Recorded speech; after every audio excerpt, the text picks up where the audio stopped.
छिन्नमासी के बाद एक गांव पड़ता है, नाम है शादीपुर। वहीं से आ रही हूँ मैं, सिर्फ और सिर्फ क्योंकि काफी साल हो गए सर से मिले। इनसे परिचय मेरी एक फ्रेंड थी, सुरभि सेठ। हो सकता है आप लोग के नॉलेज में हो ये नाम, अदरवाइज आप लोग ग्रुप में चेक करिएगा तो जरूर होगा। तो सुरभि को भी मेरे तरफ से मैं थैंक्स बोलूंगी कि उनके जरिए कितना मतलब महान व्यक्तित्व जो है, ग्रेट पर्सनैलिटी जो हम लोग को खोजने पे क्या आज के जमाने पे मिलेगी। हैंड राइज करिए फटाक से कि कितने लोग ऐसा सहमति रखते हैं मेरी बातों से कि सर के जैसा कोई मिलेगा आज के जमाने में, मिलेगा? इम्पॉसिबल, बिल्कुल नियर आप बोल सकते हैं कि इम्पॉसिबल के बराबर है कि बिना स्वार्थ के, बिना किसी चीज के वो आप लोग के लिए इतना कुछ कर रहे हैं। लेकिन ये चीजें फेल हो जाएगी, चूक हो जाएगी तब जब ये जो मेहनत कर रहे हैं उसके मेहनत का जो रिजल्ट है वो निगेटिव दिखेगा किसी भी बच्चे में, है ना? किसी भी बच्चे में जब वो रिजल्ट निगेटिव दिखेगा तो वो सारी मेहनत 1 मिनट में पानी में चली जाएगी। बट सपोज आप इस चीज को 1 मिनट के लिए मेरे कहने पे इसी समय ये सोच के देखिए कि अगर हम इनकी हेल्प करने की वजह से या बाकी जो सर लोग जुड़े हुए हैं, अपना यहाँ पे सबसे कीमती क्या है आज के टाइम में आप लोग बताइए? Time is very important. तो अपना समय दे रहे हैं और उस समय को हम लोग अच्छी तरह से यूटिलाइज करें। और हमारे अंदर, जैसा कि संस्था का नाम क्या है, जोर से बोलिए सब कोई, व्यक्तित्व विकास केंद्र। मजा नहीं आया, फिर से बोलिए। यस, तो जब आप लोग अपनी पर्सनैलिटी को उस तरह से निखार के जब लाएंगे ना, और जब सर देखेंगे या मेरे जैसे लोग जो कहीं ना कहीं से जुड़े हैं थोड़ा सा भी, है ना, और जो सर ने परिचय कराया कि मेरे जो भी मैं कर पा रही हूँ, मेरे सोच के हिसाब से मैं अपना 10% भी आप लोग के लिए कुछ नहीं कर पा रही हूँ। प्रॉब्लम इज दैट कि आप बोल सकते हैं कि बहुत सारी सिचुएशंस, अगर लड़कियों से कहूँ कि शादी के बाद हमारे सामने बहुत सारी समस्याएं हमको घेर लेती हैं, बहुत सी जिम्मेदारियां हमें देखनी पड़ती हैं, और उसी में से अगर पर्सनली हम कुछ चाहते हैं, अगर पैसों की बात करूं कि हमें 10 रुपए का कुछ करना है, या फिर टाइम की बात करें कि नहीं ससुराल से निकल के हमें 10 मिनट के लिए कहीं जाना है, तो इस चीज को हमने किया है कि क्लैरिफाई करना पड़ता है लोगों के सामने। हम अपनी मर्जी से चाह के या ना चाह के कुछ ऐसे डिसीजन होते हैं हम नहीं ले सकते। आफ्टर मैरिज, शादी की बात कर रही हूँ मैं, क्योंकि शादी के पहले तो हम अपने माता पिता के साथ रहते हैं, अपने हिसाब से हम कुछ भी कर सकते हैं। इवन एक चॉकलेट भी खा ली है तो मान लिया हाँ पापा मेरा मन कर रहा है, एग्री? कितने बच्चे? एंड ये बिल्कुल एज अ फ्रेंड समझिए, मुझे हैंड राइज करिए एकदम फेमिलियर होके, नो इशू, क्योंकि फिर कब मिलना होगा बता नहीं सकते हैं।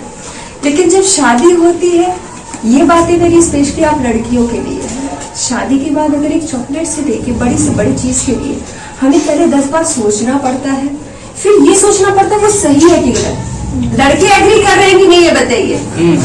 सिर्फ सुनना नहीं है, चीजों को बस कुछ बातें आप लोग के सामने उस तरह से रखने की बस सडन कोशिश, कुछ तैयारी नहीं है, बस ऐसे बोल रही हूँ कि रियलिटी में बेस्ड हो और आप लोग को समझ में आए, कनेक्ट कर पाए आप लोग, है ना? तो अगली चीज बस यही बोलना चाहूंगी आप लोग से कि अगर जो भी कर रहे हैं, ये मौका शायद आने वाले टाइम में वो आप हो या आप हो, क्या नाम है आपका? Good name? आदित्य हो गए, या फिर बेटा आपका नाम क्या है? निधि हो गए, या फिर बेटा आपका सबसे पीछे आप बैठे हो हर्षिता। हमारा कल क्या होगा किसने देखा है? किसने नहीं देखा ना? तो इस चीज को यही मैसेज दूंगी स्पेशली कि हर दिन को ऐसे आप लोग यूटिलाइज करिए ना कि हमारा आखिरी दिन है, कल सुबह होगा हम देखेंगे कि नहीं हमें नहीं पता। तो उस तरह से अपनी पूरा अपना 100% लगाइए अपनी पर्सनैलिटी को डेवलप करने के लिए, जो मेरे ख्याल से इस संस्था का मेन उद्देश्य दिख रहा है। आप लोगों में से अगर कोई मुझे अपने शब्दों में बताना चाहता है कि हाँ ये संस्था से आप लोग को क्या मिला या कुछ भी ऐसा जो आपको लगता है बताना चाहिए मुझे भी, तो बिल्कुल आप लोग भी बताइए। बाकी मैं यही कहूंगी कि लाइफ को ऐसे ही जिए, जितना हार्ड वर्क कर सकते हो उतना हार्ड वर्क करिए, क्योंकि कल की सिचुएशन हम नहीं जानते कि वो क्या होगी, कोई जानता है क्या? तो ये जो आप लोग को मौका मिला है उसको यूटिलाइज करिए। पता नहीं कितने लोग, उसमें से मैं खुद भी एक एग्जाम्पल हूँ एक पर्सनल चीज आप लोग से शेयर करूंगी कि लाइफ में मुझे खुद बहुत कुछ करना था, लेकिन शादी हुई, कुछ चीजें ऐसा स्थिति बनी कि वो चीजें मैं अचीव नहीं कर पाई। तो शायद वो कसक मन में आज भी है, ठीक है। तो वो चीज आप लोग में ना हो। अपनी लाइफ से जो मैंने सीखा वो आप लोग से मैं शेयर कर रही हूँ, स्पेशली फॉर द गर्ल्स। ये मेरी बातें हैं कि आप लोग आज को पूरी अच्छी तरह से मेहनत करिए और अपनी लाइफ, अपनी पर्सनैलिटी को इस तरह से डेवलप करिए, लोगों के सामने लाइए कि अपने साथ साथ 10 और लड़कियों के या फिर 10 और लड़कों के, इतना ही बहुत है मेरे ख्याल से, है ना। किसी के पास टाइम नहीं कि हम 100 लोगों के लिए कुछ कर सके, बट अगर आप अपने आप को अच्छा डेवलपमेंट अपना करते हैं पर्सनैलिटी का, और 10 लोग की लाइफ ये सोच के जी सकते हैं आप लोग, ये मान सकते हैं फॉर एग्जाम्पल कि हमें सिर्फ अपना डेवलपमेंट नहीं करना है, अपने साथ 10 और बच्चों का, जैसे कि सर कर रहे हैं, ठीक है। Thank you so much. बहुत अच्छा, मतलब जो फीलिंग आ रहा है ना यहाँ पे खड़ा होके, मैं बता नहीं सकती हूँ।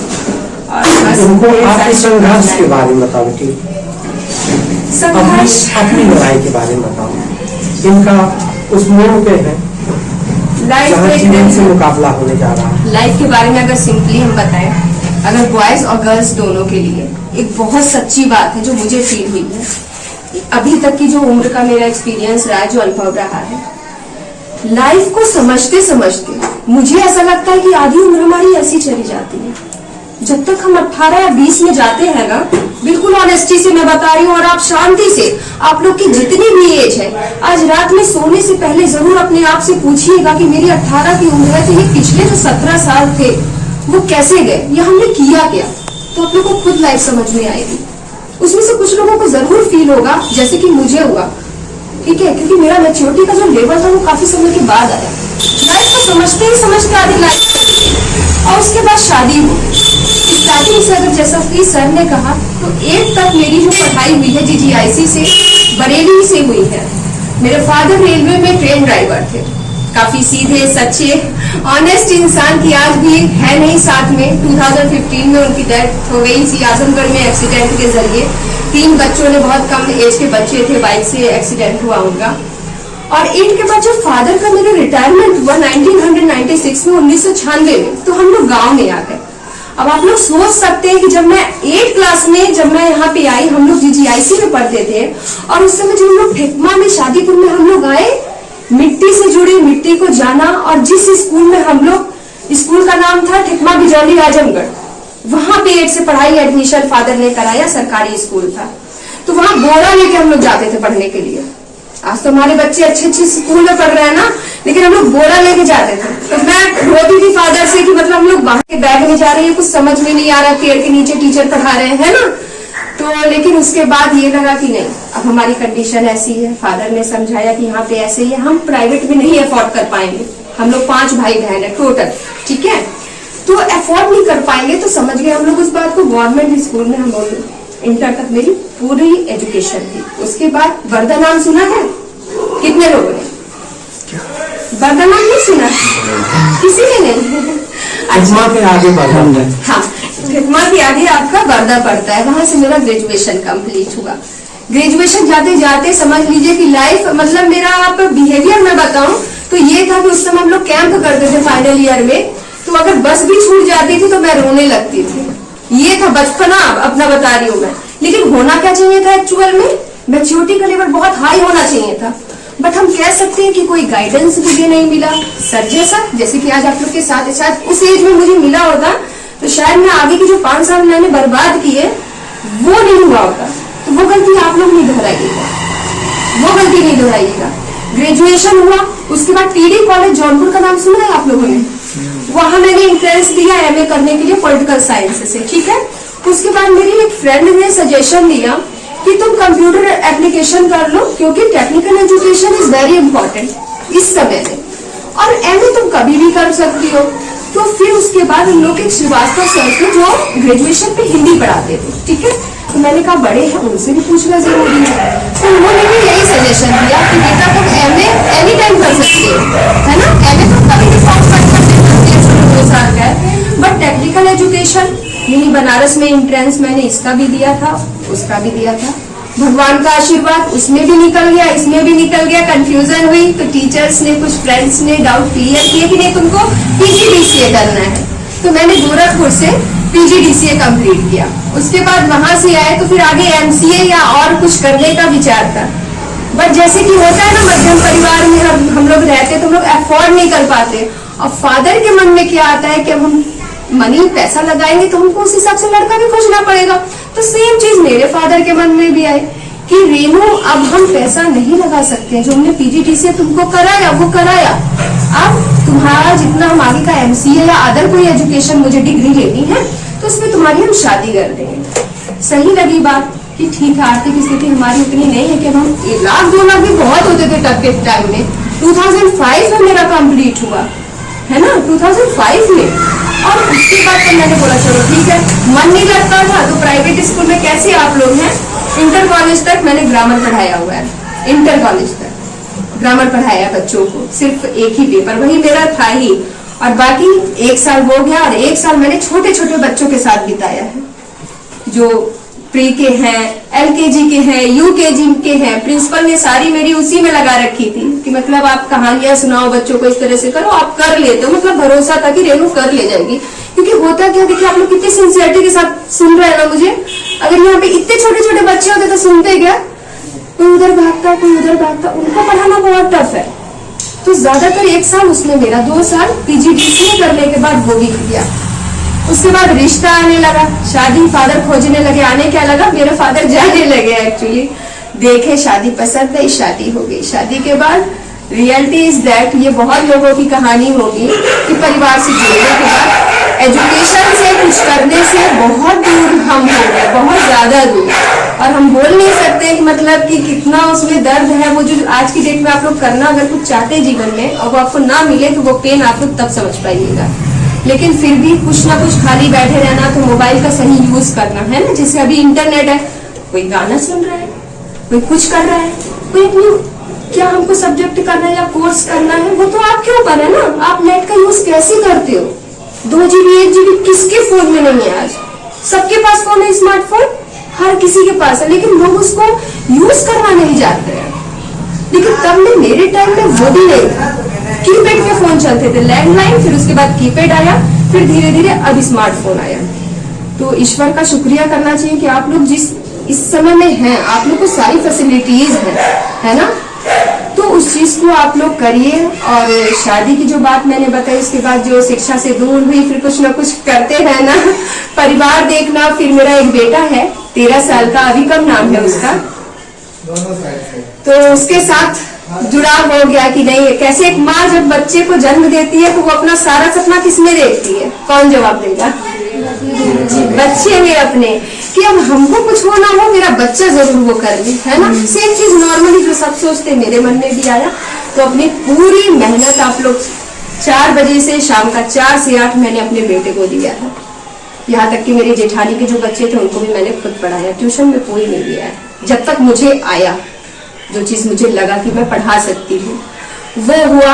उसके बाद ज्वाइंट फैमिली से थोड़ा हम लोग का बिजनेस ग्रो कर गया हस्बैंड का, तो हम लोग टाटा शिफ्ट हो गए। अभी हम लास्ट 4 ईयर से, इस अप्रैल में मुझे 4 साल हो जाएगा, 4 साल से परिवार से धनबाद में मेरा पूरा परिवार रहता है, और अभी मैं जमशेदपुर में शिफ्ट हो गई हूँ। जमशेदपुर आपको पता होगा, और क्या नाम है उसका, जमशेदपुर को और किसी और नाम से जानते हैं क्या आप लोग बता सकते हैं मुझे, कोई भी?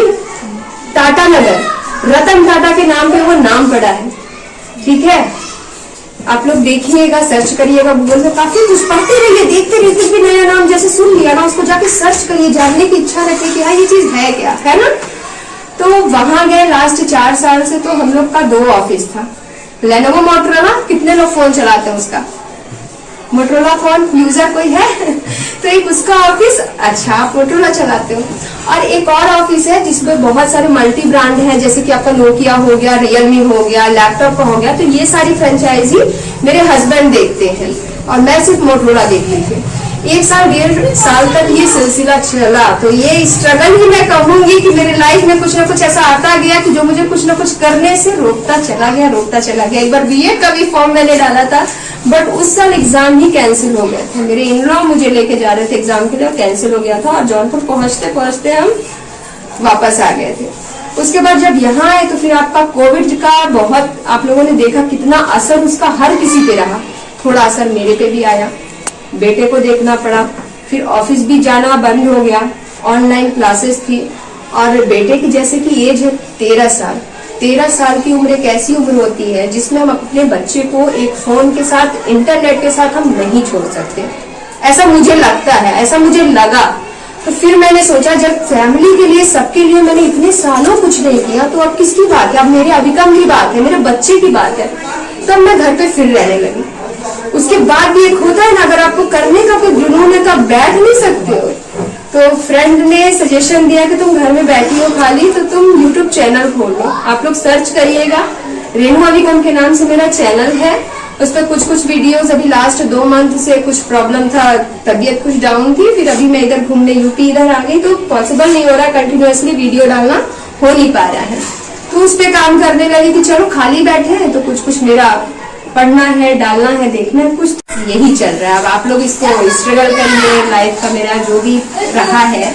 बट ये बहुत पेनफुल है कि आप जब कुछ करना चाहते हो और आप कर नहीं पाते हो, तो जो करना चाहते हो वो टारगेट बनाओ, उस पर फोकस करो, लाइफ को समझो बैठ के। और अपने लिए जो बहुत इंपॉर्टेंट है, जो मैं मेरे बच्चे को सिखाती हूँ, अभिकम को, वो आज आप लोग को भी बड़े होने के नाते यही मैसेज दूंगी।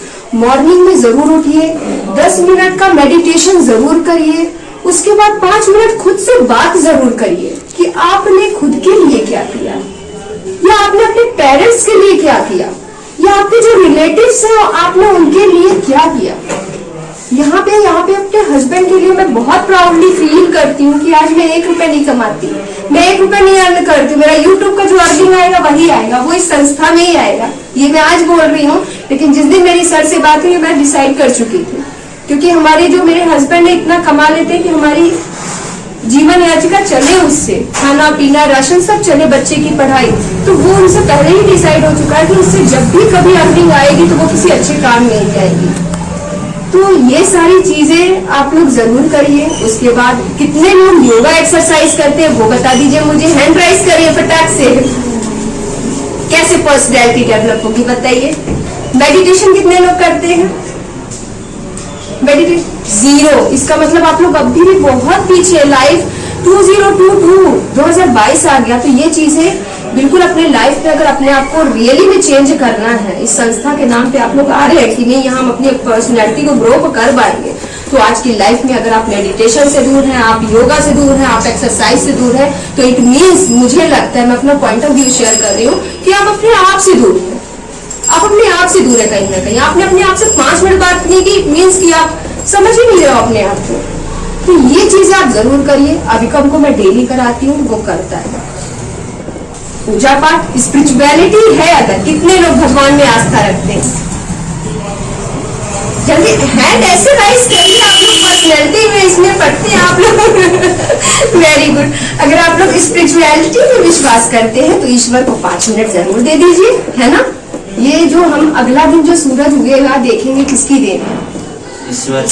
जोर से बोलिए। ऐसे बोलने मजा नहीं आता। जब बच्चे बोलते हैं ना, टीचिंग मुझे बहुत पसंद है, और इसीलिए मैंने PGDCA करने के बाद टीचिंग को ही चुना कि अब शादी पापा पकड़ के करने वाले हैं, उससे पहले लाओ जो इच्छा है उसको पूरी कर दी जाए, ठीक है।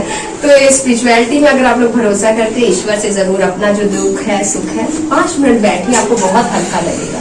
क्योंकि अगर बच्चा है तो उसको भी दुख है कि मेरे मन का मुझे खिलौना नहीं मिला। यंगस्टर्स है तो उनकी भी प्रॉब्लम्स तो बहुत सारी है, लिस्ट कम पड़ जाएगी। आप लोग की एज के जो लोग हैं, तो अपनी बातों को ईश्वर के सामने रखिए। ये सारी चीजें डेली की लाइफ में करिए। कितने लोग करेंगे बताइए? मैं बहुत दूर से आ रही हूँ, कुछ तो होना चाहिए ना अच्छा। और सिर्फ हैंड राइज नहीं करना है, मैं कॉल करके पूछूंगी, सबके पास फोन होगा, ठीक है। पर्सनैलिटी तब डेवलप होगी, तब अच्छा लगेगा, है ना। दूसरों से अलग कुछ करना है तो जरूर करना पड़ेगा, ठीक है। बाकी थैंक यू सो मच अपना कीमती टाइम देने के लिए, मुझे इतना मान सम्मान सब कुछ देने के लिए बहुत अच्छा लगा आप सभी से मिलकर, ठीक है।